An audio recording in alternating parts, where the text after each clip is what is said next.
On evenings when the fog drifted slowly through the streets of London, as if it had no destination and no hurry, the city seemed to breathe in a different rhythm. The stone beneath our steps grew quieter. The glow of the lamps softened. Even distant sounds faded into gentle echoes, as though the night itself wished for calm. It was during one of those evenings, while walking beside Edmund Blackwood, that I first noticed the window. For many years, I had accompanied him through quiet streets and silent corridors, recording his investigations not as sensational reports, but as careful reflections intended for thoughtful readers. As a journalist, I had long since abandoned the pursuit of headlines in favor of something more enduring, the steady documentation of how truth often revealed itself through patience rather than spectacle. Edmund Blackwood never sought attention. His reputation as a private investigator had grown quietly, sustained by consistency and discretion rather than public acclaim. Those who knew his work understood that his greatest strength lay not in dramatic confrontation, but in sustained observation and disciplined thought. That night, as on so many others, we walked without haste. We were returning home after a long and uneventful day, carrying no urgent thoughts and no pressing concerns. The air was cool and clean, and the mist stretched along the pavement like a pale ribbon. I followed a half step behind, as I often did, allowing him to choose our path. Between two darkened buildings, a warm light appeared. It did not shine sharply. It did not demand attention. It simply existed, steady and quiet, almost alive, as if someone had left a lamp burning not for work or reading, but merely to keep a room from feeling empty. The window belonged to an old narrow house with tall walls that had known far more rain than sunshine. Its door was always closed. Its steps were rarely disturbed. The curtains on the other floors remained drawn, heavy and unmoving night after night. Yet this single window remained awake. Every evening, at nearly the same hour, its gentle glow returned. So constant, patient. Over time, I noticed that Edmund's gaze would linger upon it. He never pointed. He never commented. He merely allowed his eyes to rest there, as though placing the detail gently within his memory, where countless other fragments of observation already resided. At first, I considered it insignificant. In a city as vast and layered as London, countless windows shine each night. Each shelters private routines and unspoken stories. Most are never meant to be noticed. Yet this one remained. Perhaps it was the stillness around it. Perhaps it was the way the fog seemed to gather nearby, as though drawn toward its warmth. Or perhaps it was simply the quiet persistence of its presence, continuing without explanation. As days passed, I found myself watching for it as well. During our evening walks, my gaze would drift naturally toward that narrow street. And each time, there it was. The same steady light, the same calm glow, unchanged by rain, by wind, or by passing weeks. No shadows crossed the glass. No movement disturbed the pale curtains. No silhouettes appeared behind it. The room seemed untouched by human presence, and yet it remained illuminated with unwavering devotion. There was comfort in that constancy. In a city that rarely rested, where voices, wheels, and distant signals echoed long into the night, this small window offered a quiet promise of stability. And gradually, without intention, it became part of our shared routine. We would pass by. Edmund would observe. I would reflect. And somewhere within that silence, another story would begin to form. At the time, however, I did not yet recognize its significance. To me, it was simply a window. To Edmund Blackwood, it was already something more. A silent window, glowing patiently in the fog. In the days that followed our first quiet observation of the illuminated window, Edmund Blackwood made no outward indication that it had captured his interest, and our shared routines continued without visible alteration, unfolding with the same gentle regularity that had long characterized our daily lives together. We rose at familiar hours, attended to our modest responsibilities, and returned each evening along well-known streets whose contours and rhythms had become deeply familiar to us over time, while our conversations remained unhurried and infrequent, consisting mostly of reflections on minor events, passing observations, and the subtle pleasures of routine, with long stretches of comfortable silence passing naturally between us. Yet beneath this surface of ordinary habit, I gradually became aware that Edmund's attention had begun to orient itself around a quiet and persistent point of focus, one that remained present in his awareness even when it was not outwardly acknowledged. As a journalist who had accompanied him through many previous investigations, I had learned to recognize these early signs long before any explicit action occurred. For when Edmund became interested in a detail, he did not pursue it immediately nor seek confirmation through hurried inquiry, but instead allowed the matter to remain within his awareness, gradually accumulating context, comparison, and temporal reference until understanding emerged naturally. So it was with the window. Each evening, as we approached that narrow street, his gaze would settle upon it with measured restraint, neither lingering so long as to attract notice nor turning away so quickly as to suggest indifference, but resting there briefly and gently, as though acknowledging its presence before returning to the broader environment. Over time, I began to notice that he adjusted our pace slightly as we drew nearer to that corner, sometimes slowing by a fraction, sometimes allowing us to arrive marginally earlier or later than usual, depending upon circumstances that would have appeared insignificant to anyone else, yet which served quiet analytical purpose within his internal framework. Through these subtle variations, he was establishing temporal awareness, learning precisely when the light appeared, how steadily it remained, and under what conditions, if any, it varied. Over the course of several evenings, a gentle rhythm emerged, in which the window brightened shortly after dusk, often within minutes of the first lamps being lit along the main thoroughfare, remained illuminated through the early hours of night while casting its steady glow into the mist long after surrounding streets had grown quiet, and faded gradually shortly before dawn without extinguishing suddenly or lingering beyond its customary span. Weather did not appear to influence it in any meaningful way, for rain left it unchanged, wind failed to disturb it, and even the thickest fog did little to soften its presence, so that it remained steady, reliable, and almost ritualistic, as though governed by an internal schedule independent of human inconsistency. Edmund offered no remarks, recorded no visible notes, and asked no questions, yet I knew that such regularity would not escape his attention, for in his experience repetition was rarely accidental and more often served as the first quiet indication of design, intention, and sustained effort.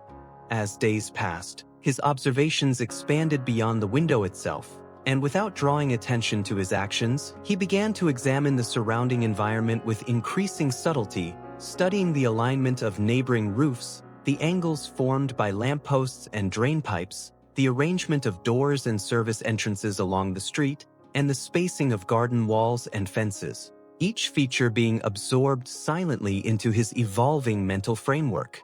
Occasionally, his gaze would drift toward the pavement beneath the window, where faint discolorations suggested prolonged presence, perhaps caused by repeated standing or frequent passage, markings that were easily dismissed as ordinary wear, yet consistent enough to imply familiarity rather than coincidence. I also noticed his growing attentiveness to ambient sound, for as we passed the building, he would sometimes slow imperceptibly, as though listening beyond the ordinary hum of the city, seeking within the layered tapestry of distant voices, carriage wheels, footsteps, and wind against stone any irregularities that might betray concealed activity, though none appeared. The house remained sealed and undisturbed, presenting itself as a place without interaction, isolated from the surrounding world by deliberate quietness, and yet I could not escape the awareness that interaction had to exist somewhere within its walls, for a lamp required tending, a flame required fuel, and a mechanism required operation, so that some unseen presence must have been maintaining the illusion of emptiness. This quiet contradiction gradually assumed central importance within Edmund's developing interest, for the house appeared dormant while functioning with dependable precision, suggested absence while relying upon continual maintenance, and projected stillness while depending upon unseen movement, a combination that rarely persisted without reason. One evening, as we turned onto the familiar street beneath a sky thick with low cloud, I sensed a subtle change in Edmund's posture, expressed only through a gentle adjustment of his shoulders, a slightly slower step, and a momentary pause scarcely longer than a breath, as though his internal calculations had reached a tentative conclusion. The window was already lit, and its glow appeared marginally brighter than before, not dramatically or strikingly, but enough to register upon careful comparison with earlier impressions, prompting him to allow his gaze to rest there for several seconds longer than usual before resuming his normal pace and continuing onward without comment. In that quiet moment, I understood that an internal threshold had been crossed, for the period of passive observation was drawing to a close and the accumulation of patterns had reached sufficient density to justify closer engagement, allowing the quiet phase of noticing to give way, naturally and without urgency, to the equally quiet phase of inquiry. Somewhere behind that softly glowing glass, arrangements were unfolding according to a design not yet revealed, and gradually, with patience and restraint, Edmund Blackwood was preparing to bring that design into gentle clarity. As the weeks continued to unfold with quiet consistency, Edmund Blackwood allowed his observations to deepen gradually, extending beyond passive awareness into a phase of gentle and deliberate proximity, in which distance was reduced not through haste, but through carefully calibrated familiarity. Our evening walks remained outwardly unchanged, yet I began to notice that our routes now incorporated slight variations, guiding us along parallel streets, adjacent corners, and neighboring passages that provided alternative perspectives upon the narrow house and its persistent window, allowing Edmund to assemble a more complete spatial understanding without attracting attention. As his companion and chronicler, I had long since learned that such subtle modifications rarely occurred by chance, for when Edmund adjusted his movements in this manner, it signaled a transition from observation toward engagement, though always conducted with restraint and discretion. On certain evenings, he chose paths that placed us briefly within clearer view of the building's upper facade, while on others he favored routes that allowed partial observation from greater distance, ensuring that the structure was examined under varying conditions of light, weather, and ambient activity.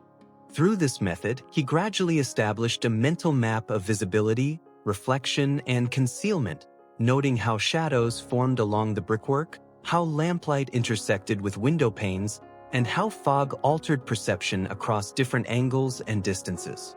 I observed how Edmund Blackwood integrated these impressions with those already gathered, weaving them quietly into a coherent framework that guided his next steps without external expression. During one particularly still evening, when the air seemed suspended between mist and rain, he slowed his pace slightly as we approached a small public square that overlooked the narrow street from an elevated position, offering an unobstructed view of the illuminated window from above. From this vantage, subtle details became more apparent. The glass reflected not only the nearest lamp, but also distant points of light, creating layered patterns that shifted gently with passing clouds and subtle changes in atmospheric density. The curtains, though consistently drawn, exhibited faint variations in their positioning, suggesting occasional adjustment from within, even if no movement was ever directly observed. Edmund remained attentive to these nuances, allowing his gaze to rest upon them without intensity, as though committing each variation to memory for later comparison. As we continued our circuit, he occasionally directed our route past the rear of the property, where narrow service alleys and secondary entrances provided indirect access to internal structures, and where drainage pipes, ventilation grills, and maintenance hatches revealed aspects of the building's hidden infrastructure. Though these features appeared ordinary, Edmund examined them with composed interest, noting their placement, condition, and degree of accessibility, aware that such elements often revealed far more than front-facing architecture. I reflected upon how his investigations rarely centered upon dramatic confrontation or overt questioning, but instead progressed through accumulation, alignment, and patient contextualization, allowing truth to emerge gradually rather than be forced into premature clarity. Over time, his proximity to the building increased in measured increments. Where once we passed at moderate distance, we now occasionally walked along the opposite pavement, allowing closer visual inspection without lingering. Where earlier we observed only during evening hours, he now encouraged routes that passed nearby during twilight and early morning, enabling comparison across temporal boundaries. In each instance, Edmund Blackwood maintained an appearance of casual routine, blending seamlessly into the surrounding flow of pedestrians and evening strollers. Yet beneath this outward ease, his attention remained precisely calibrated. He noted variations in foot traffic. He observed which neighboring residences were consistently occupied. He registered patterns of delivery schedules and waste collection. He considered how these rhythms might intersect with the hidden operations implied by the persistent light. Gradually, certain alignments began to suggest themselves. A delivery van appeared regularly at a nearby corner shortly before dusk. A maintenance worker passed through the alley at predictable intervals. A street vendor relocated his cart during specific hours, altering sightlines and pedestrian density. Each element, trivial in isolation, acquired significance when viewed collectively. One evening, as we paused briefly near a bookshop window, Edmund remarked quietly upon the unusual consistency of these patterns, not as a declaration, but as a subtle confirmation that his internal model was gaining structural coherence. Though no explicit conclusions were yet drawn, the framework of understanding was becoming increasingly robust. I sensed that he was approaching a point at which passive observation would no longer suffice, and where careful, indirect interaction would become necessary. Still, no haste accompanied this realization. Edmund remained committed to restraint, aware that premature engagement often disrupted fragile systems before their underlying logic could be fully discerned. Thus, he continued to refine his approach, allowing familiarity to deepen, proximity to normalize, and visibility to become unremarkable. By presenting himself repeatedly within the same environmental context, he reduced the likelihood of attracting attention, ensuring that when closer involvement eventually occurred, it would appear entirely natural. Somewhere within this quiet convergence of movement, perception, and memory, the path toward deeper understanding was being laid with patient precision. And as his chronicler, I recognized that we were entering a phase in which observation would soon be complemented by gentle intervention, guided always by Edmund Blackwood's enduring commitment to subtlety and care. As Edmund Blackwood's familiarity with the rhythms of the narrow street continued to deepen, his attention gradually shifted from broad structural patterns toward more delicate and transient signs of activity, those subtle indications that often escaped casual notice yet revealed the quiet presence of human intention. Our walks now unfolded with such regularity that our appearance along that route seemed entirely unremarkable, blending seamlessly into the surrounding flow of evening pedestrians, solitary strollers, and occasional passers-by who moved through the fog without lingering or inquiry. Within this atmosphere of ordinariness, Edmund refined his sensitivity to change. He observed how small details fluctuated from day to day, how a doorstep appeared freshly cleaned on certain mornings, how faint scuff marks emerged near a side entrance, how fragments of paper or dust shifted position along window ledges and pavement seams. Each variation, insignificant in isolation, acquired meaning when considered within the broader continuity of prior observations. I noticed that he had begun to attend more closely to the area immediately surrounding the illuminated window, allowing his gaze to trace the edges of frames, the slight distortions of glass, and the interplay of light and shadow across uneven surfaces, as though seeking indications of recent handling or adjustment. On several occasions, as we passed during early evening, he paused momentarily to examine the reflection of street lamps upon the window pane, comparing their alignment and intensity with those observed on previous nights, attentive to even minor discrepancies. Such differences, though minute, suggested intermittent interference with the internal arrangement of the room. The curtains, which had long remained uniformly drawn, now appeared to exhibit faint asymmetries, subtle shifts in overlap and tension that implied periodic movement from within, even if no direct motion was ever perceived. Edmund Blackwood registered these nuances with composed interest, neither exaggerating their importance nor dismissing them prematurely, but integrating them carefully into his expanding interpretive framework. As his observations grew more refined, he began to consider not only what was visible, but also what remained conspicuously absent. No correspondence accumulated at the doorway. No deliveries were left unattended. No visitors appeared to approach the residence. No neighbors seemed to acknowledge its existence. The house remained socially isolated, detached from the reciprocal exchanges that characterized most urban dwellings. This absence of interaction gradually emerged as one of its most distinctive features. In neighborhoods where proximity fostered habitual awareness, such isolation rarely persisted without cause. Either occupants actively avoided engagement, or their presence was concealed through deliberate arrangement. Both possibilities warranted careful consideration. During one particularly quiet evening, when fog softened the outlines of buildings and muted distant sounds, Edmund guided our route through a narrow passageway that bordered the rear wall of the house, allowing him to examine ventilation grills, drainage outlets, and service connections more closely than before. From this vantage, he observed signs of recent maintenance, slight traces of oil near hinges, faint impressions in accumulated dust, and minor adjustments to external fixtures that suggested periodic access. None of these indicators were conspicuous. All were subtle, yet together, they confirmed ongoing human involvement. As we resumed our customary path, I reflected upon how his investigations unfolded not through confrontation, but through attentive immersion, permitting the environment itself to disclose its narrative through cumulative detail. Edmund Blackwood rarely sought immediate answers. He preferred to listen to spaces, to observe structures, to interpret silence. Through this patient engagement, hidden processes gradually became legible. Over subsequent evenings, he introduced small variations into our routines, occasionally lingering near nearby storefronts, pausing to observe reflections in display windows, or adjusting our pace to coincide with moments of minimal pedestrian traffic. These minor alterations enabled more focused observation without attracting attention.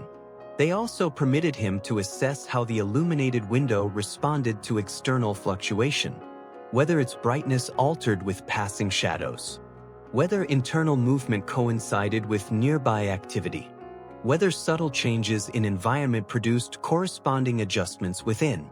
Gradually, correlations began to emerge.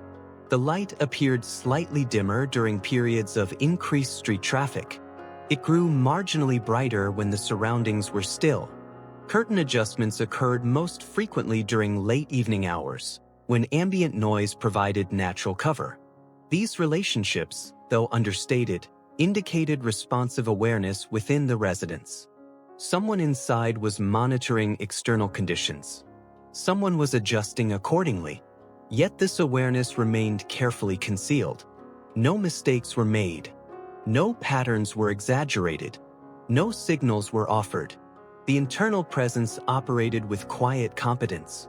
By this stage, Edmund Blackwood had acquired sufficient information to justify a transition toward indirect engagement, though he remained committed to proceeding with caution, aware that premature action could disrupt the delicate equilibrium that had been established.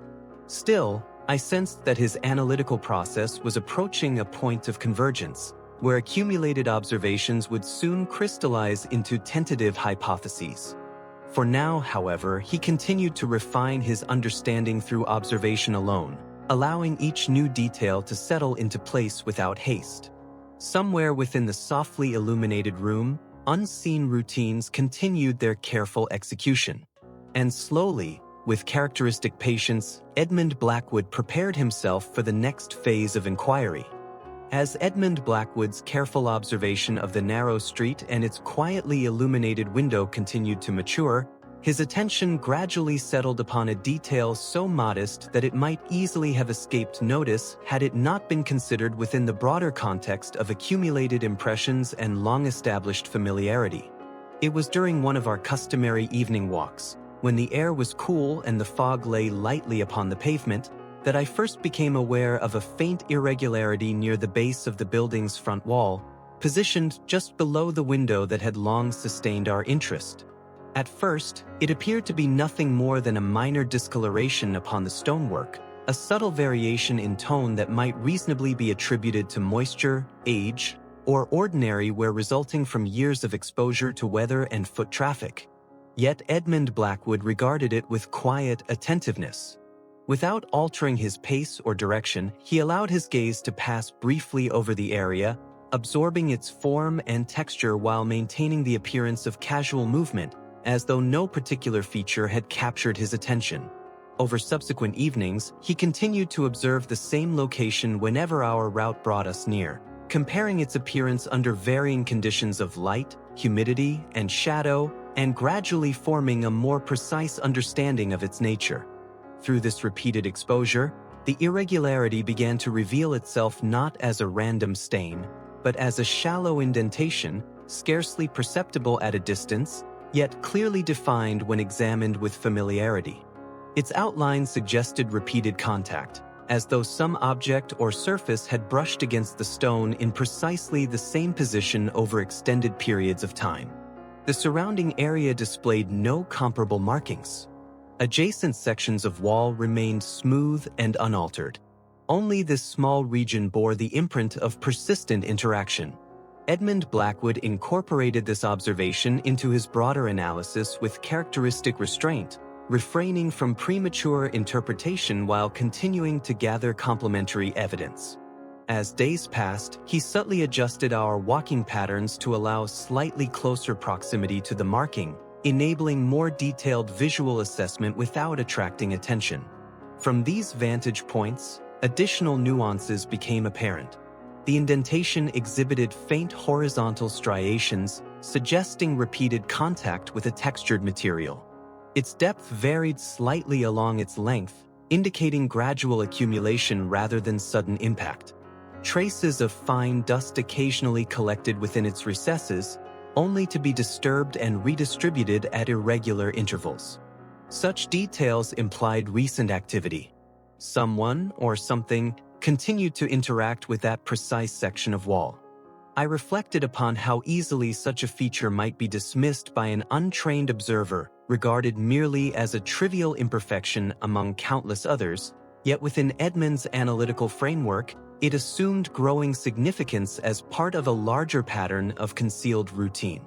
He had long maintained that environments often recorded human behavior through subtle physical traces, and that careful attention to these records could yield insights unavailable through direct inquiry. In this instance, the marking appeared to correspond spatially with the illuminated window above, positioned at a distance consistent with the placement of an internal object or structure aligned vertically within the building. This alignment suggested the possibility of repetitive movement occurring within the same vertical plane, perhaps involving equipment, furnishings, or concealed mechanisms. Edmund Blackwood considered these relationships quietly, allowing their implications to mature gradually within his mind.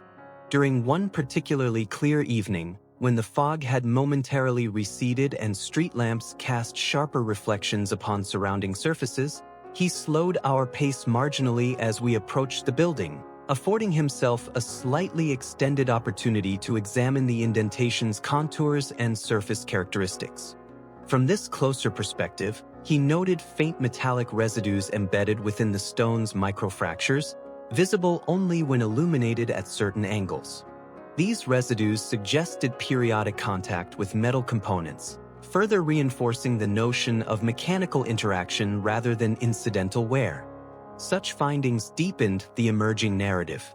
The building was not merely occupied.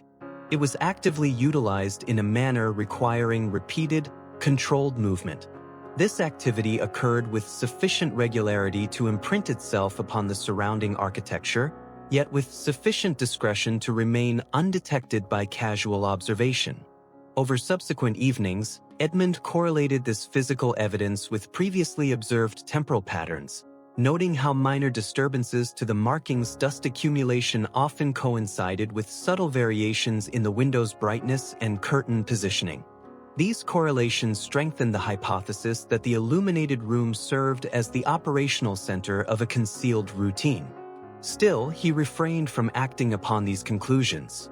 Patience remained his guiding principle. Each additional observation refined his understanding and reduced uncertainty. Premature engagement, he knew, could obscure rather than clarify.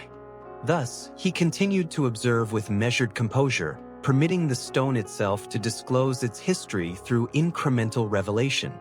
As we departed the street that evening, leaving the softly glowing window behind us once more, I sensed that a quiet milestone had been reached within his investigation.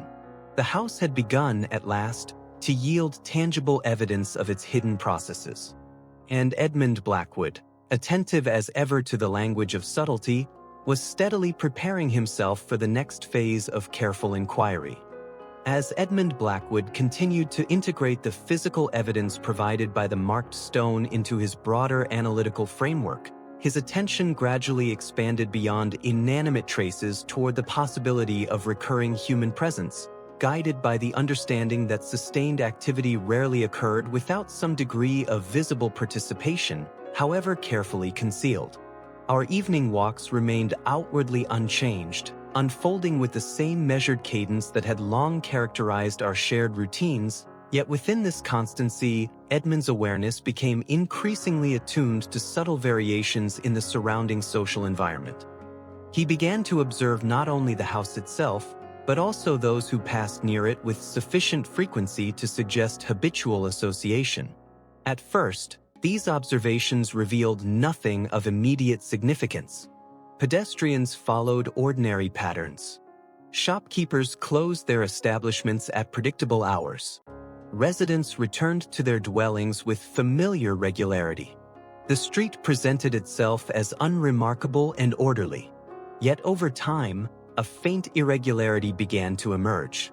During several consecutive evenings, I noticed that Edmund's gaze lingered briefly upon a particular individual who appeared intermittently near the entrance of the narrow street, often positioned beside a lamppost or storefront window, as though pausing for reasons unrelated to the surrounding environment.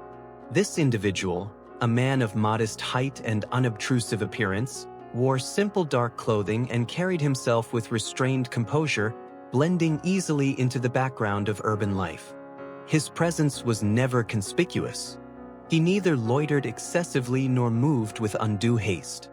He appeared, remained briefly, and then departed along varying routes.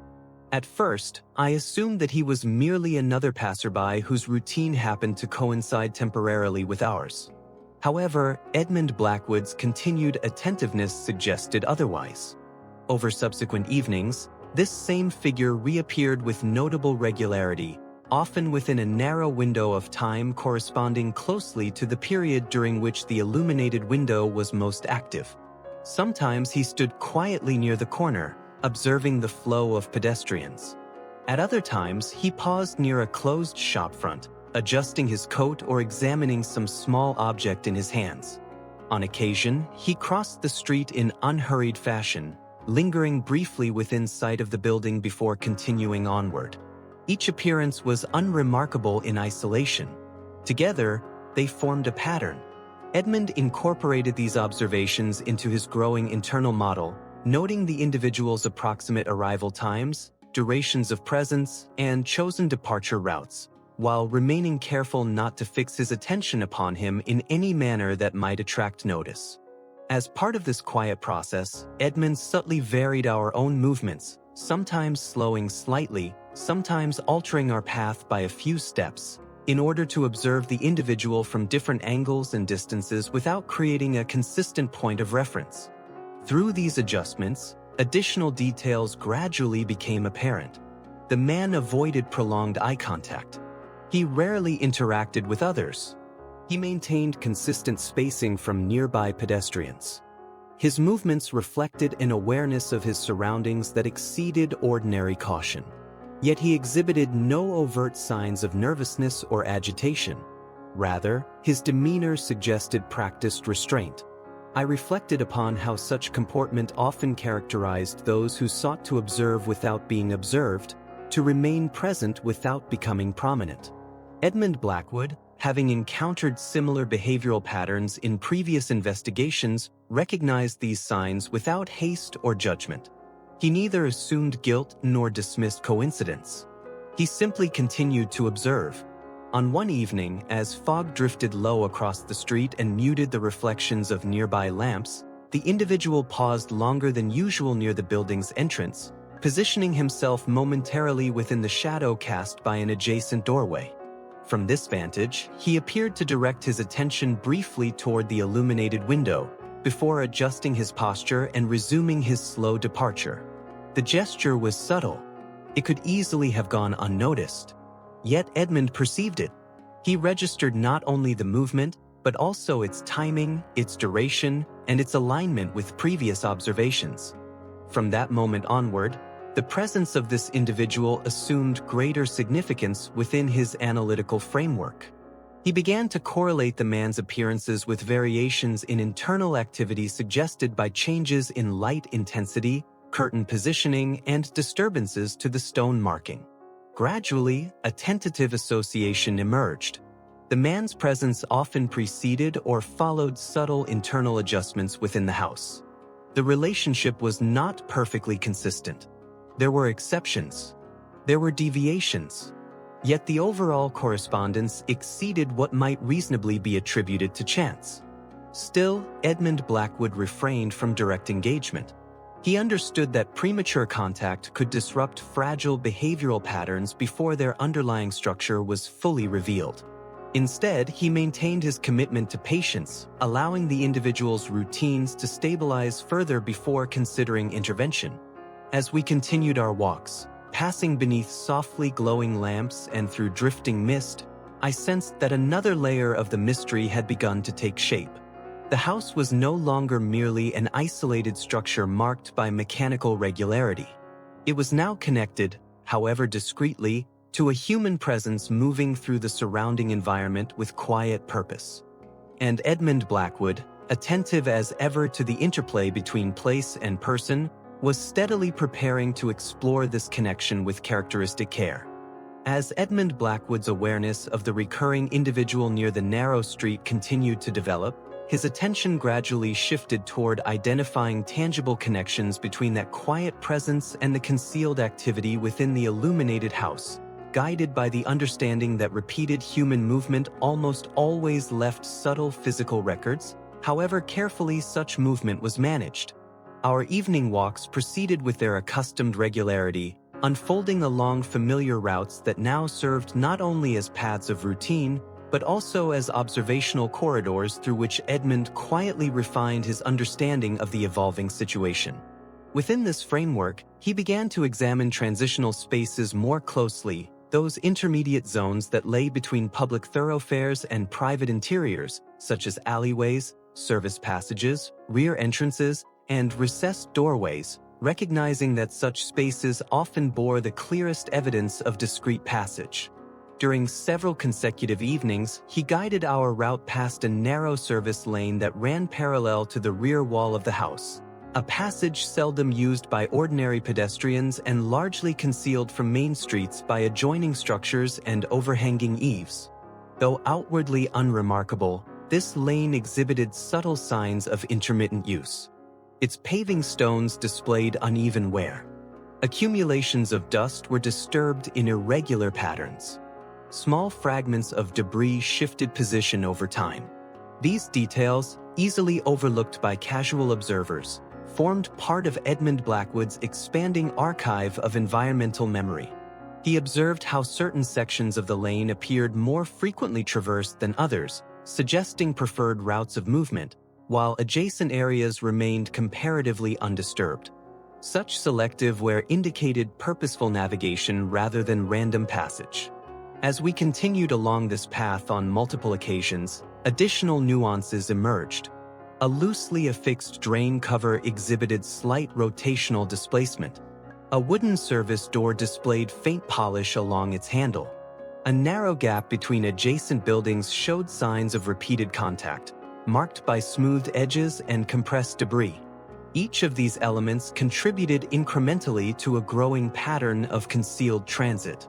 Edmund integrated these findings with earlier observations regarding the recurring individual, noting how his typical departure routes often aligned with access points leading toward this rear lane, thereby strengthening the inference of association.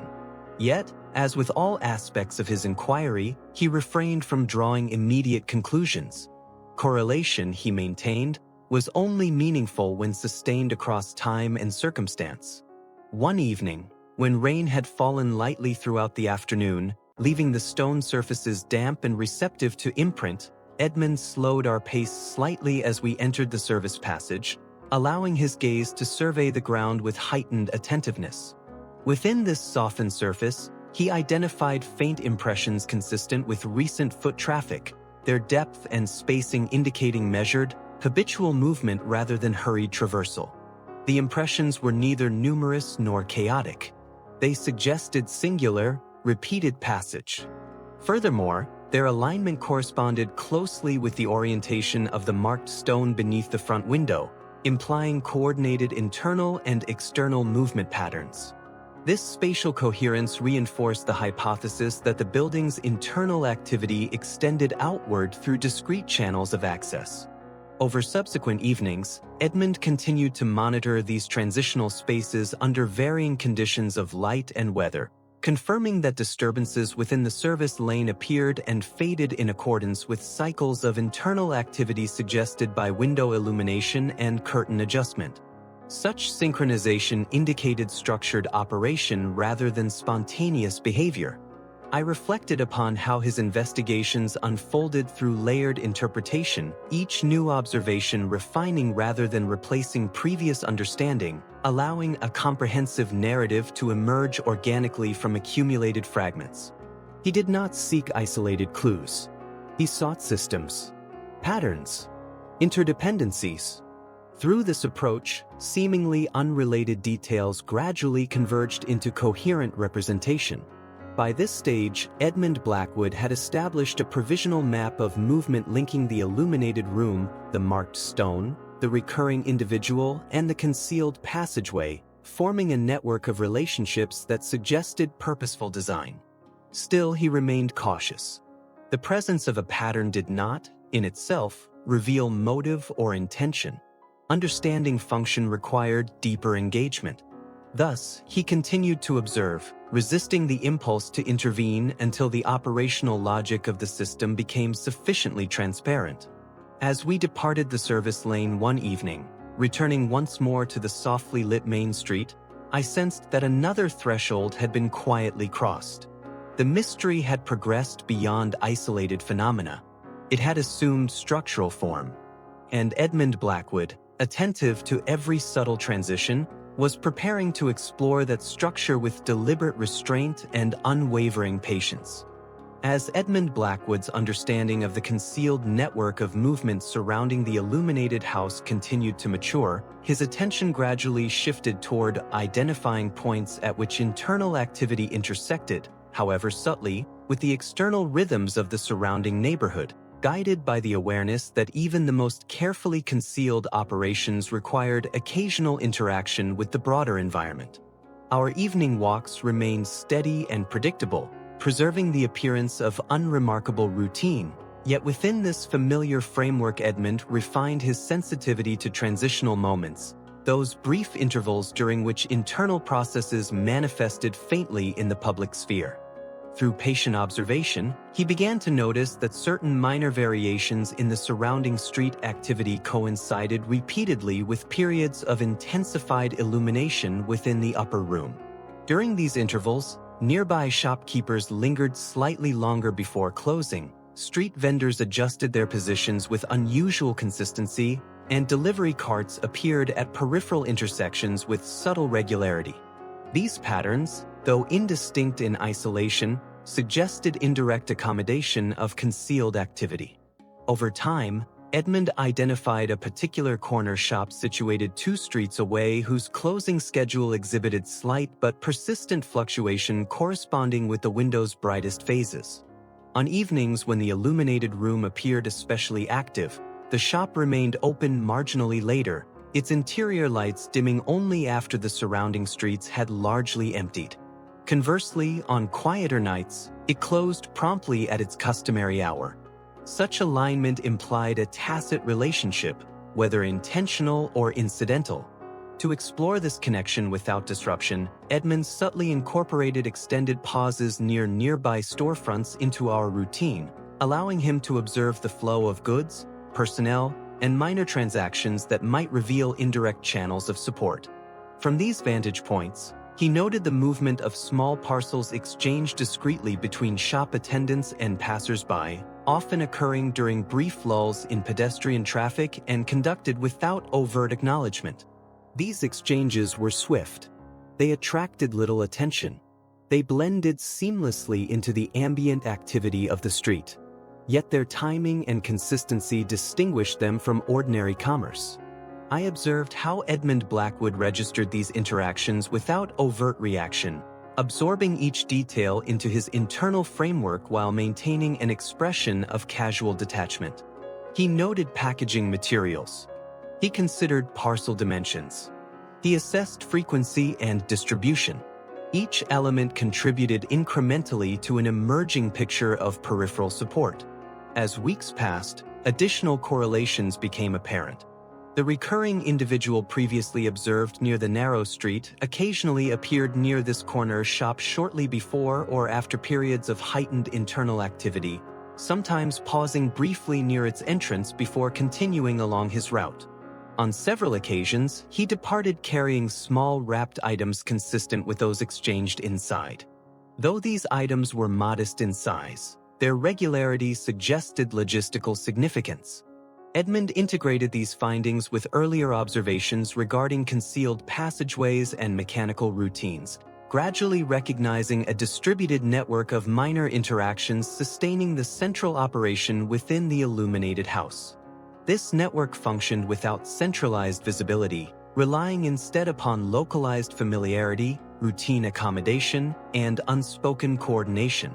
Each participant appeared to understand only their limited role. No single individual seemed aware of the entire system. Such compartmentalization enhanced resilience and reduced vulnerability. Throughout this period, Edmund maintained his commitment to restraint. He neither approached the shop nor initiated contact with its attendants. He did not follow the recurring individual beyond established observation zones. He refrained from altering his behavior in any manner that might provoke curiosity. Instead, he continued to refine his understanding through sustained immersion. During one particularly still evening, when the fog lay low and street activity diminished earlier than usual, Edmund guided our route through a sequence of side streets that afforded intermittent views of both the illuminated window and the corner shop within a single circuit. From this integrated perspective, he was able to observe how minor fluctuations in one location were mirrored by subtle adjustments in the other, reinforcing the existence of coordinated interaction. I reflected upon how his investigative approach resembled the gradual assembly of a mosaic, in which each small piece acquired meaning only through relation to others, and where premature emphasis upon any single fragment would distort the emerging image. Through patience and continuity, coherence gradually replaced uncertainty. By this stage, Edmund Blackwood had established a provisional understanding of how external supply and internal operation intersected through discrete intermediaries and routine transactions. The mystery had evolved beyond isolated phenomena and localized movement. It now encompassed a distributed structure of quiet cooperation. Still, motive and purpose remained obscured. Why such an arrangement existed? What function it served? Whom it ultimately benefited? These questions awaited deeper exploration. For now, however, Edmund remained focused upon consolidation, ensuring that his interpretive framework rested upon sufficiently stable foundations before progressing toward engagement. As we concluded our evening circuit and returned once more to familiar streets, I sensed that the investigation was approaching a critical threshold. The hidden system had begun to reveal its contours. And Edmund Blackwood, attentive to every nuance of connection and timing, was preparing himself for the careful transition from observation to deliberate inquiry. As Edmund Blackwood's understanding of the quiet network surrounding the illuminated house continued to deepen, he began to consider the possibility of limited, indirect proximity to one of its peripheral participants, guided by the belief that carefully moderated engagement, when conducted with discretion and restraint, could yield valuable insight without disrupting established routines. Throughout this period, our outward habits remained unchanged, preserving the appearance of ordinary continuity, yet within this familiar structure Edmund gradually adjusted certain elements of our movement, timing, and positioning in ways that facilitated closer observation of selected individuals without creating patterns of pursuit. In particular, he began to align our evening routes more frequently with those of the recurring man who had appeared near both the narrow street and the corner shop, arranging our movements so that we encountered him intermittently under circumstances that appeared coincidental rather than deliberate. These encounters were never prolonged. They involved brief moments of shared presence within public spaces, such as passing along the same pavement, pausing near adjacent storefronts, or standing momentarily beneath neighboring lampposts while awaiting the change of traffic flow. Within these moments, Edmund observed posture, gait, breathing patterns, and attentional focus, integrating such behavioral cues into his growing understanding of the individual's disposition and role. The man displayed consistent composure. His movements were economical. His gaze remained attentive to peripheral activity. He adjusted his position subtly in response to nearby changes. These characteristics suggested disciplined situational awareness rather than casual wandering. Edmund Blackwood recognized in these traits the hallmarks of practiced routine, developed through repetition and sustained responsibility. At the same time, the individual exhibited no overt signs of hostility, urgency, or defensive posture. He did not avoid proximity. He did not seek confrontation. He appeared accustomed to shared urban spaces and comfortable with transient overlap. Such balance indicated confidence grounded in familiarity rather than apprehension. Over successive evenings, Edmund refined his positioning to permit brief periods of parallel movement, during which he could observe the man's reactions to environmental stimuli, such as sudden noises, changes in lighting, or unexpected pedestrian flow. In each instance, the man responded with measured adjustment, neither startled nor inattentive, reinforcing the impression of practiced control. I reflected upon how Edmund's approach differed fundamentally from conventional surveillance, for he did not isolate his subject nor seek to dominate observational space, but instead integrated himself into the surrounding environment, becoming one element among many, thereby minimizing perceptual salience. Through this method, proximity was normalized. Presence became unremarkable. Observation occurred without intrusion. During one particularly quiet evening, when street activity diminished early and fog softened distant outlines, Edmund guided our route so that we found ourselves standing briefly near the recurring individual at a tram stop, separated only by a modest distance and oriented in similar posture. From this vantage, Edmund observed subtle indicators of internal state, including rhythmic breathing, muscular tension, and micro-adjustments of stance, all of which suggested sustained alertness without visible strain. The man appeared neither fatigued nor anxious. He appeared engaged in a familiar role. As we departed, Edmund incorporated these impressions into his developing framework, recognizing that such composure was unlikely to arise spontaneously, but rather reflected structured involvement within a broader system.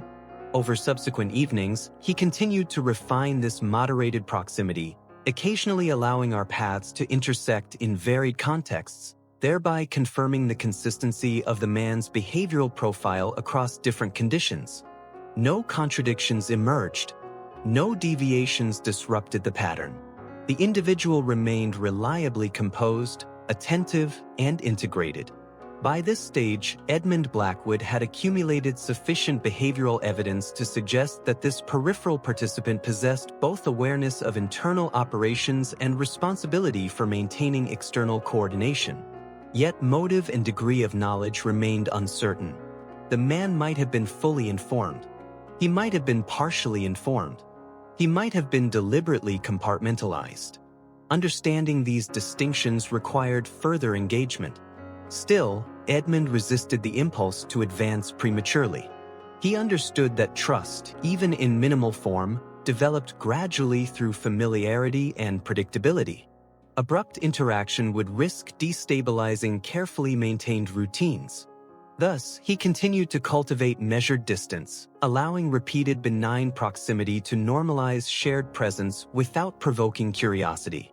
Through this process, he was quietly preparing the conditions under which future contact might occur naturally rather than artificially.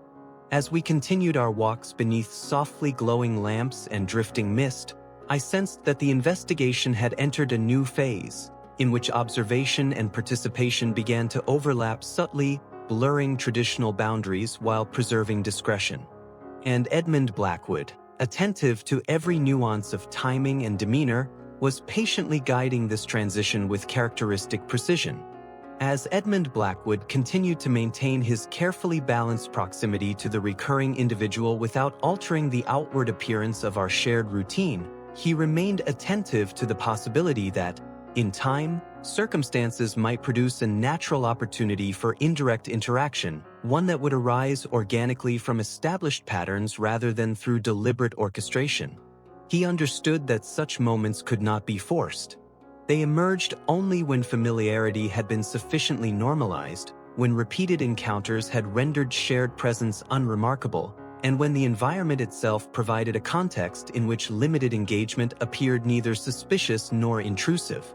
For several weeks, no such opportunity presented itself. Our evenings continued to unfold with quiet consistency, marked by steady movement through familiar streets, gentle observation of habitual activity, and the ongoing refinement of Edmund's internal framework.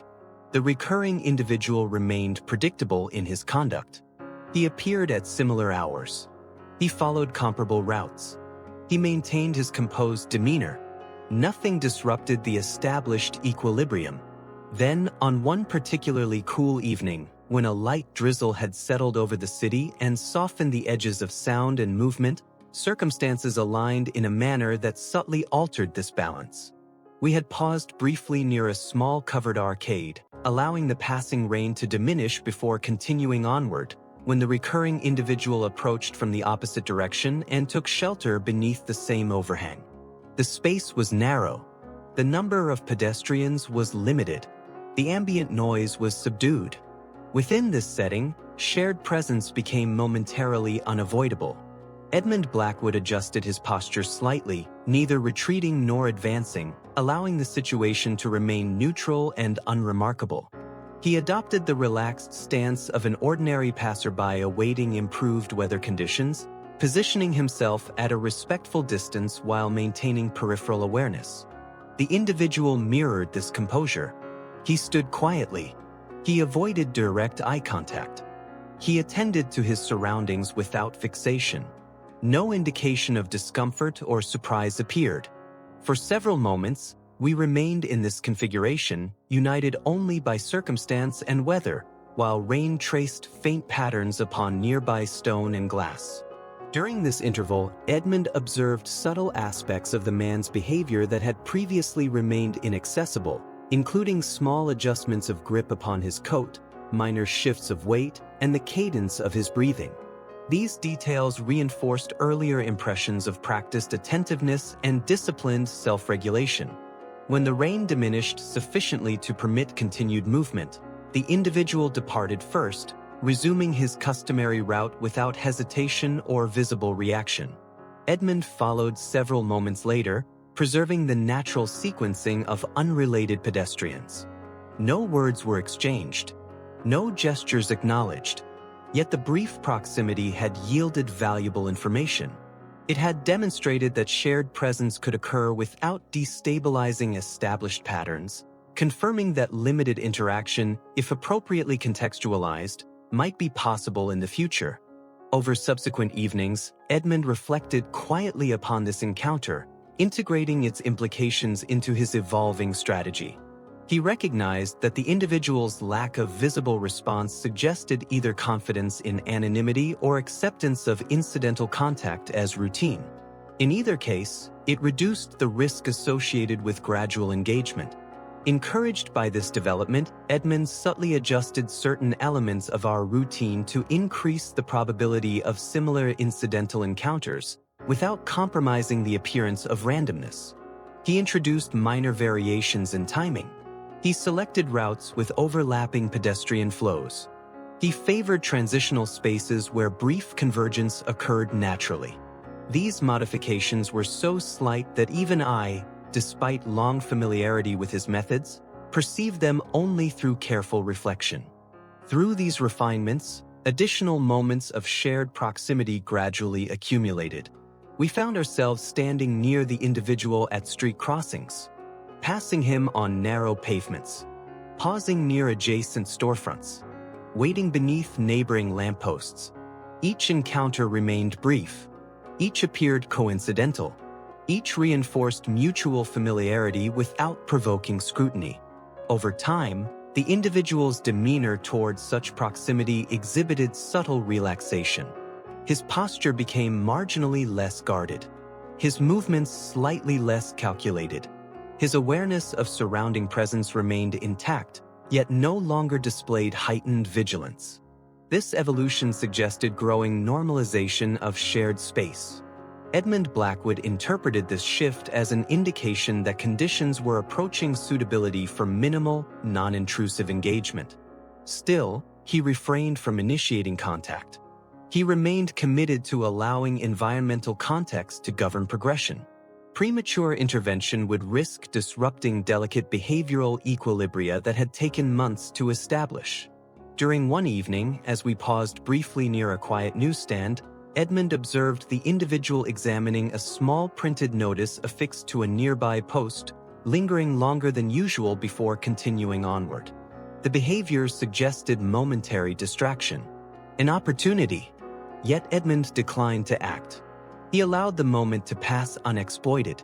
Such restraint reflected his broader philosophy, that effective inquiry depended less upon seizing opportunities than upon ensuring readiness when opportunities matured. As weeks progressed, these incremental developments gradually transformed the investigative landscape. Observation had evolved into shared presence. Shared presence had matured into familiarity. Familiarity was approaching the threshold of interaction. Throughout this transition, Edmund Blackwood maintained unwavering composure, guided by patience, precision, and respect for the complexity of human systems. He understood that behind every concealed operation lay layers of motivation, obligation, and vulnerability, and that only through careful navigation could such structures be approached without causing harm. As we concluded another evening circuit beneath softly glowing lamps and drifting mist, I sensed that the investigation was nearing a pivotal stage.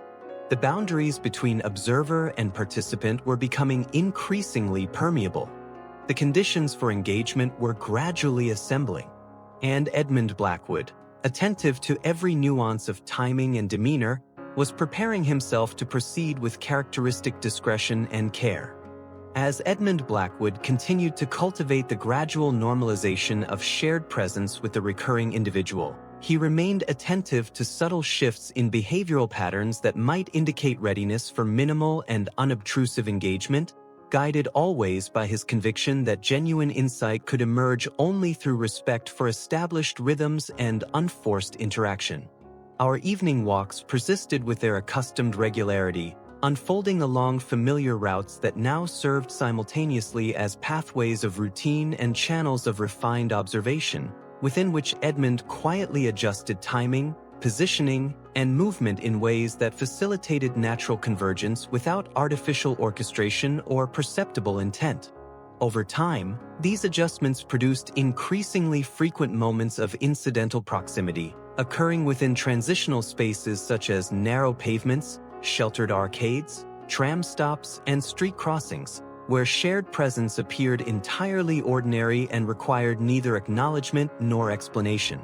Within these contexts, Edmund observed carefully how the individual responded to minor social cues, including proximity of strangers, unexpected delays, and brief disruptions of pedestrian flow, noting that his reactions continued to exhibit balanced composure, adaptive restraint, and steady situational awareness. Gradually, a subtle transformation became apparent within this behavioral pattern, for the individual no longer displayed heightened scanning of his surroundings during these encounters, and his posture relaxed marginally while his breathing patterns became less regulated and his micro-adjustments decreased in frequency, suggesting growing comfort within shared space and diminished perception of environmental risk. Edmund Blackwood recognized this progression as an essential precondition for engagement, for interaction introduced too early often provoked defensive recalibration, whereas interaction introduced within normalized context was more likely to be absorbed without disruption or suspicion.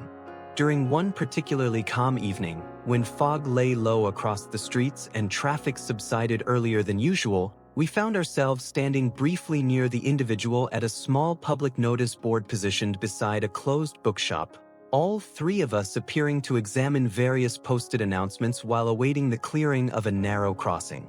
The configuration was unremarkable, the ambient noise was subdued, pedestrian density was low, and environmental distractions were minimal, creating a setting in which minimal social acknowledgement could occur without attracting attention or altering established patterns.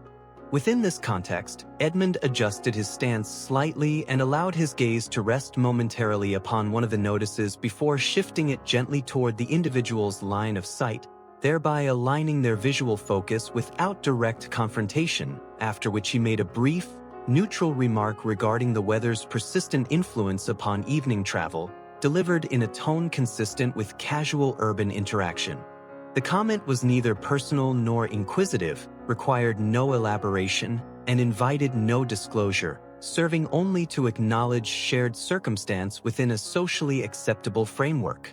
The individual responded with comparable restraint, offering a short and courteous observation that mirrored the tone and content of Edmund's remark, before returning his attention to the notice board and subsequently continuing along his route without hesitation or visible reaction.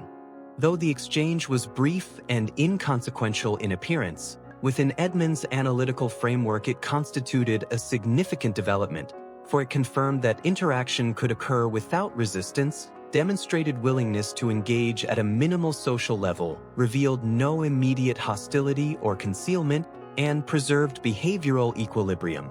Over subsequent evenings, Edmund refrained from repeating such exchanges, allowing sufficient time for behavioral stabilization following this initial contact, while observing carefully for any signs of altered routines, defensive modification, or withdrawal that might indicate disruption.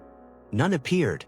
The individual's patterns remained consistent, his demeanor remained composed, and his routes remained stable, indicating that the interaction had been absorbed seamlessly into the fabric of routine.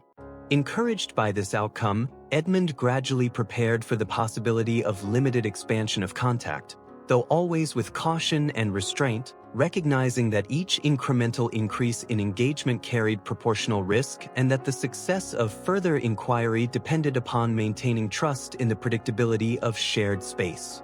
Throughout this period, I reflected upon the delicate balance he maintained between inquiry and respect, recognizing that his effectiveness lay not in assertive intervention, but in his capacity to align investigative processes with existing social dynamics, entering situations rather than imposing himself upon them, and learning systems rather than disrupting them. By adapting his presence to the rhythms of others, he rendered his inquiries almost invisible.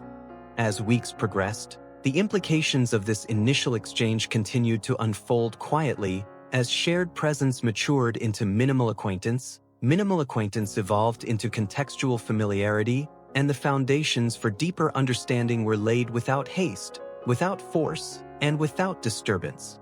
And Edmund Blackwood, attentive to every nuance of progression and restraint, continued to prepare patiently for the next phase of inquiry, confident that careful alignment would yield insight where impatience would only obscure it.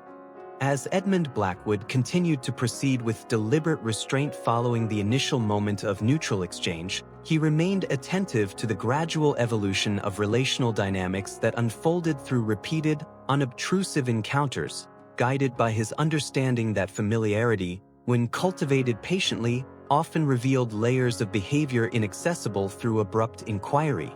Our evening walks persisted with consistent regularity, maintaining the appearance of ordinary continuity while quietly accommodating the subtle refinements Edmund introduced into timing and positioning, ensuring that occasional proximity with the recurring individual continued to arise naturally within shared public spaces.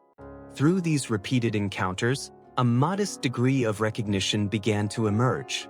The individual no longer regarded our presence as entirely anonymous. His gaze occasionally acknowledged Edmund's proximity through brief, neutral orientation. His posture adjusted marginally when we stood nearby. His movements incorporated minor allowances for shared space. These responses reflected developing contextual familiarity without implying deliberate engagement. Edmund Blackwood observed these transitions carefully, interpreting them as indicators of increasing perceptual integration rather than personal affiliation, and thus as signs that further contact, if introduced gradually, might be received without resistance.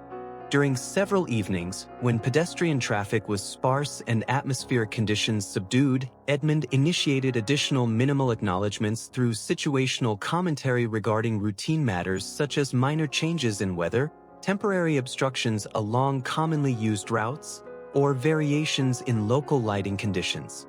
Each remark was framed to require no personal disclosure and to avoid establishing conversational expectation. The individual responded consistently with courteous brevity, mirroring tone and content while maintaining emotional neutrality. Through these exchanges, a pattern of limited social reciprocity emerged, grounded in predictability and mutual non-intrusion. Over time, Edmund refined his approach further by aligning these brief interactions with moments of environmental pause, such as waiting at crossings, standing beneath sheltered walkways, or pausing near closed storefronts, where casual remarks appeared contextually appropriate and socially inconsequential. This alignment reduced perceptual salience and reinforced the impression of spontaneous, situational interaction. I reflected upon how his methodology relied not upon the accumulation of verbal information, but upon the gradual calibration of relational thresholds, allowing each incremental adjustment to stabilize before proceeding further. He sought not to extract details, but to establish conditions under which information might eventually emerge voluntarily. As weeks progressed, additional nuances became apparent. The individual began, on occasion, to initiate minimal acknowledgments himself, offering brief remarks regarding changing conditions or minor inconveniences encountered along shared routes. These contributions, though modest, represented a significant shift from passive response to active participation within the limited social framework. Edmund Blackwood received these remarks with measured reciprocity, neither encouraging expansion nor discouraging engagement, but maintaining equilibrium through consistent tone and brevity. Through this reciprocal moderation, mutual expectations remained minimal. No assumptions were formed. No obligations were implied. Interaction remained confined to situational commentary devoid of personal reference. Yet beneath this surface neutrality, relational familiarity continued to deepen. The individual's behavioral patterns exhibited increased openness. His posture relaxed further. His attentional scanning diminished. His movement patterns displayed greater fluidity in shared spaces. These indicators suggested diminishing perception of social risk and growing confidence in environmental stability. Edmund interpreted these developments as confirmation that his gradualist strategy was functioning as intended, allowing trust to accumulate without provoking defensive recalibration. Still, he remained vigilant. He monitored closely for signs of overextension, recognizing that excessive familiarity could prompt reassessment and withdrawal.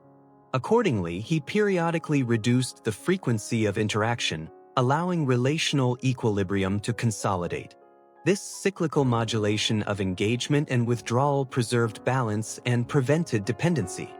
Throughout this period, I continued to observe with appreciation the subtlety of his approach, recognizing that his capacity to operate within social systems without distorting them represented one of his most distinctive strengths. He neither rushed toward disclosure nor recoiled from opportunity. He maintained alignment. He respected tempo. He honored context. By proceeding in this manner, Edmund Blackwood gradually established a framework of benign acquaintance within which deeper inquiry might eventually occur without arousing suspicion or resistance. As we concluded another evening circuit beneath softly glowing lamps and drifting mist, I sensed that the investigation had reached a stage characterized by relational stability, wherein observation and interaction coexisted harmoniously within carefully maintained boundaries. The groundwork for more substantive engagement had been laid, and Edmund Blackwood, attentive to every nuance of progression and restraint, was preparing quietly for the next phase of inquiry, confident that continued patience would yield further clarity. As Edmund Blackwood continued to maintain the carefully balanced framework of neutral familiarity that had developed through weeks of measured interaction, he remained attentive to the possibility that, in time, small elements of personal context might begin to surface naturally within these exchanges, offering insight without requiring direct inquiry. He understood that within sustained patterns of minimal social engagement, individuals often introduced modest fragments of personal experience as a means of reinforcing relational stability, particularly when environmental conditions remained consistent and interactions occurred without tension or perceived risk. Our evening walks continued to unfold with quiet regularity, shaped by established routes and predictable pauses that provided recurring opportunities for incidental contact, while Edmund preserved his practice of aligning brief acknowledgments with situational context and environmental transitions.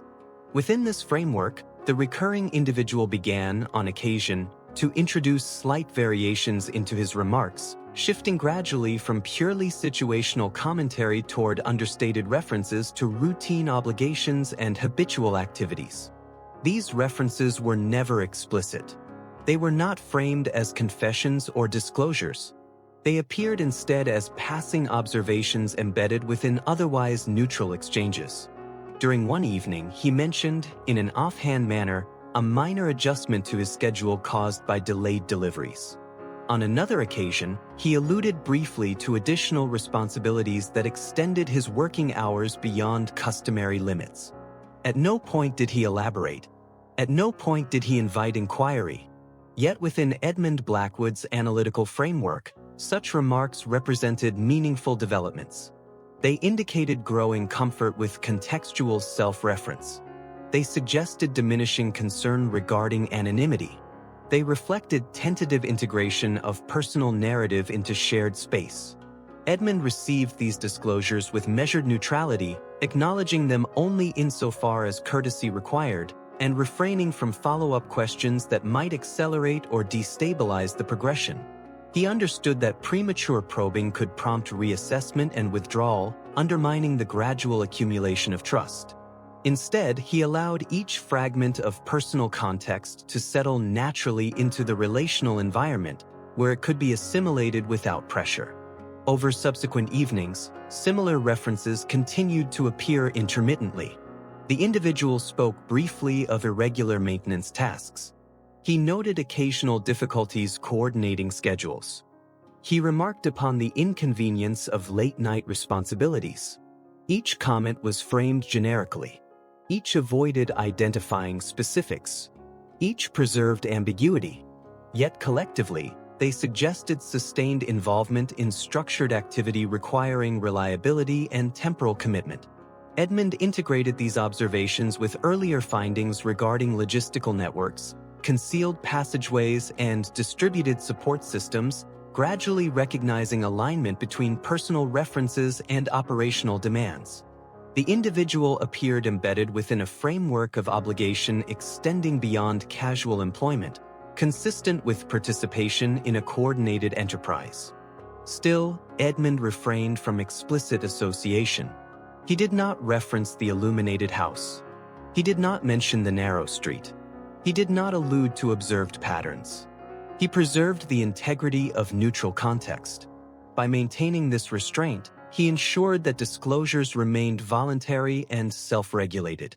As weeks progressed, the individual's manner of engagement exhibited further subtle shifts. His tone grew marginally more relaxed. His pauses lengthened slightly. His gaze occasionally lingered longer during exchanges. These indicators suggested increasing interpersonal comfort and diminishing perception of evaluative scrutiny. Edmund interpreted these developments as confirmation that the relational environment remained stable and conducive to continued gradual disclosure. Throughout this phase, I reflected upon the remarkable patience inherent in his approach, recognizing that many investigators would have sought to accelerate progress through direct questioning or overt surveillance, whereas Edmund allowed understanding to emerge organically through sustained alignment. He did not seek immediate answers. He cultivated conditions. He did not extract information. He invited its natural appearance. By proceeding in this manner, he preserved the integrity of both inquiry and subject, ensuring that any eventual revelations would arise without coercion or distortion. As our walks continued beneath softly glowing lamps and drifting mist, the evolving dynamic between Edmund Blackwood and the recurring individual assumed increasing depth without sacrificing discretion. What had begun as anonymous coexistence had matured into cautious familiarity.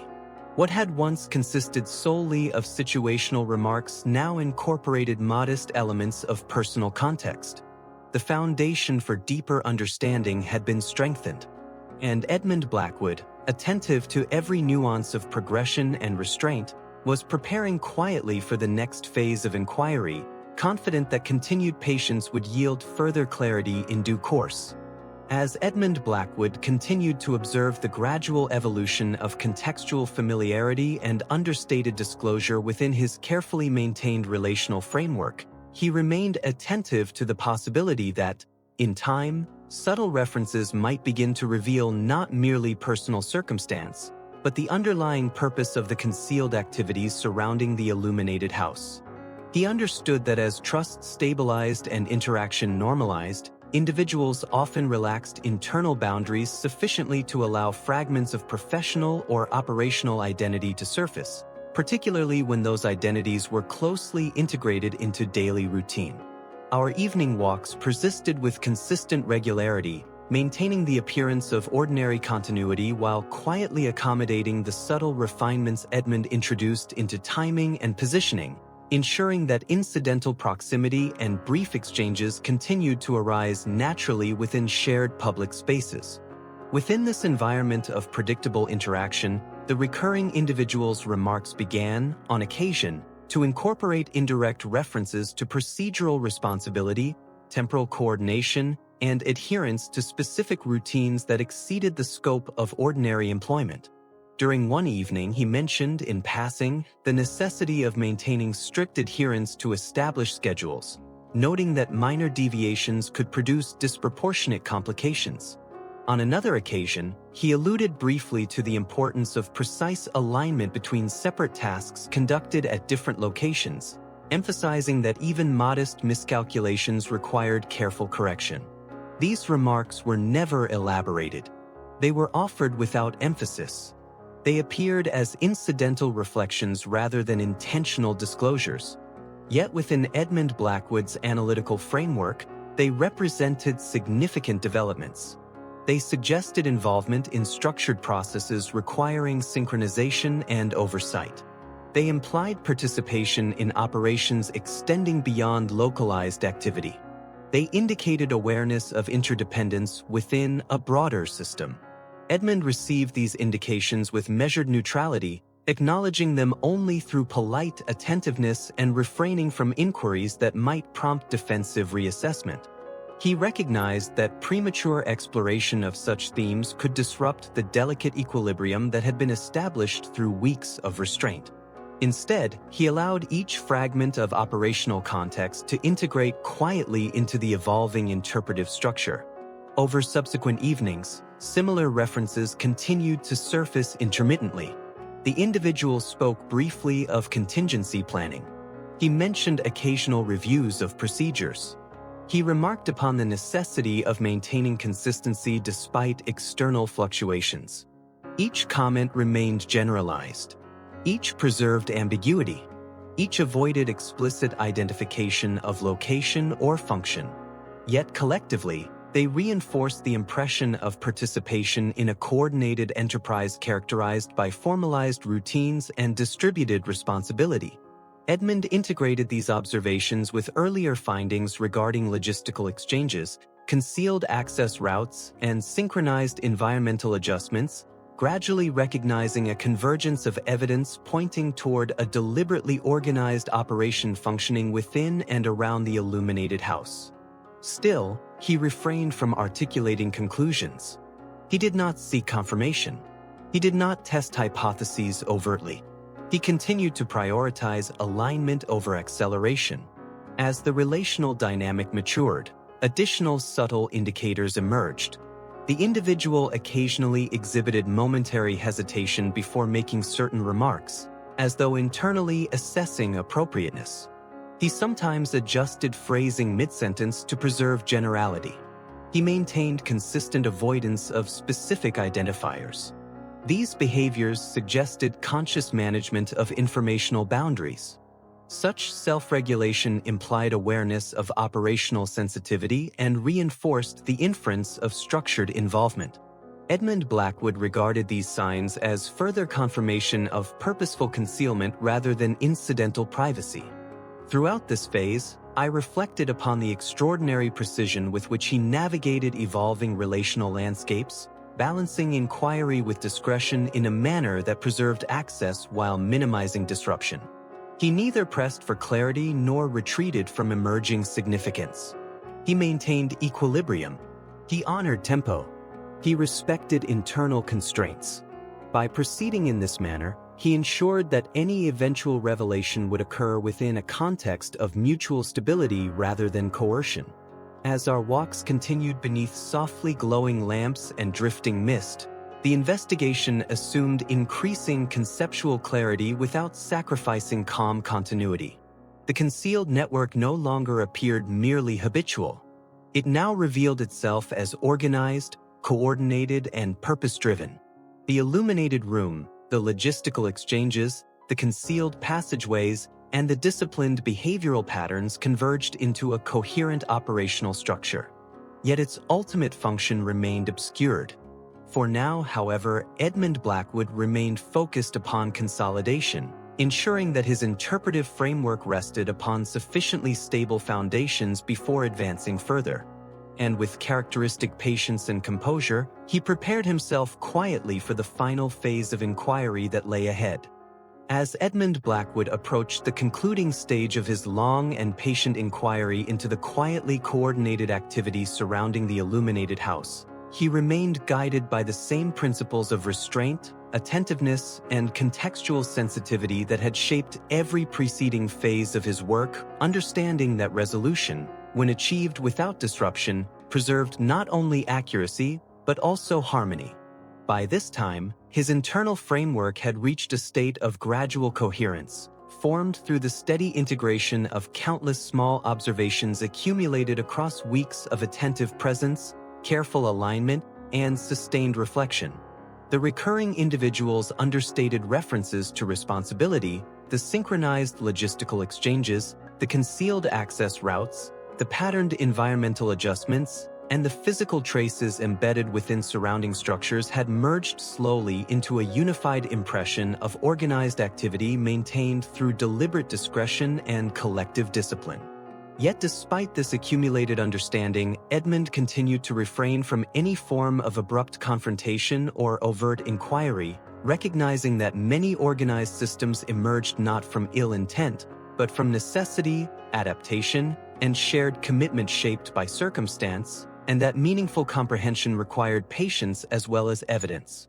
During subsequent evenings, he refined his attention toward natural transitions within established routines, those gentle intervals when activity softened slightly and vigilance relaxed without collapsing, such as minor schedule adjustments, shifts in coordination, and periods of reduced external movement. Through sustained observation, he became aware of a recurring interval shortly before dawn when internal operations eased marginally and external interactions diminished, creating a quiet opening within the overall rhythm of the system. Rather than approaching this interval through intrusion, Edmund chose a path of indirect contextual alignment. During one early morning walk, timed carefully to coincide with this quieter period, he positioned himself and the recurring individual in prolonged proximity near a sheltered junction where pedestrian flow remained minimal and ambient sound subdued, allowing shared presence to unfold without emphasis or urgency. Within this setting, Edmund offered a gentle reflection concerning the challenges of maintaining long-term coordination across interconnected responsibilities, framing it as a general observation rather than a specific inquiry, and delivering it in a tone consistent with casual contemplation. The remark carried no implication and invited no elaboration, serving only as an acknowledgement of shared circumstance within a neutral social context.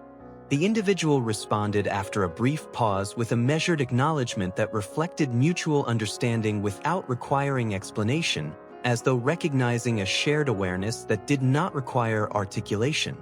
From that moment onward, the essential nature of the concealed operation became gradually apparent through continued observation rather than explicit disclosure. The illuminated house functioned as a quiet center of coordination for a dispersed network, providing discreet nocturnal assistance to individuals whose circumstances placed them beyond the immediate reach of formal institutions, offering temporary shelter, essential resources, and informal support through carefully maintained channels.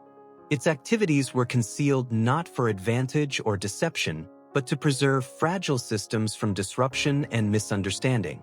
Edmund absorbed this understanding without visible reaction, integrating it calmly into his ethical framework and allowing subsequent observations to confirm its consistency, restraint, and sincerity. He noted the absence of personal enrichment, the disciplined allocation of resources, and the careful avoidance of unnecessary exposure, all of which indicated sustained commitment to collective responsibility. Satisfied that the network operated with integrity and quiet purpose, Edmund elected not to pursue formal exposure or public acknowledgement. Instead, he employed discreet influence through professional and civic contacts to encourage gradual policy adaptation that would accommodate similar support initiatives within evolving institutional frameworks, thereby reducing long-term vulnerability without dismantling existing structures. This intervention was conducted without visibility or attribution, allowing the system to adjust organically over time.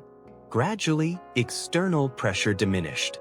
Regulatory flexibility increased. The need for concealment receded. The illuminated window, once a symbol of guarded operation, began to reflect continuity and reassurance. Curtains were occasionally drawn back. Internal routines softened. Coordination matured into sustainable practice. Throughout this transition, Edmund Blackwood maintained his characteristic discretion, never revealing his role in facilitating adaptation and never compromising the dignity of those involved, for he measured resolution not by recognition, but by restored equilibrium.